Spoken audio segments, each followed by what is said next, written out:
If you're encountering the Fortnite Matchmaking error 2025, it can be frustrating. Follow these steps to resolve the issue and get back to playing. Step 1. Check server status. Visit the official Fortnite server status page to see if there are any ongoing server issues. If the servers are down, you may need to wait until they are back online. Step 2. Restart your game. Close Fortnite completely and restart it.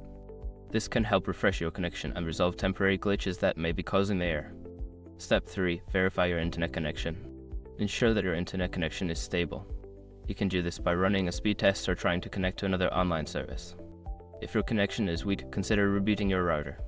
Step 4. Clear cache. For console players, clearing the cache can help. Power off your console, unplug it for a few minutes, then plug it back in and restart.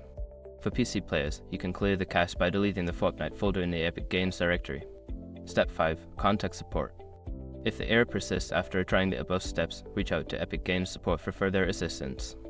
Provide them with details about the error and any troubleshooting steps you have already taken. By following these steps, you should be able to resolve the matchmaking error and enjoy your gaming experience.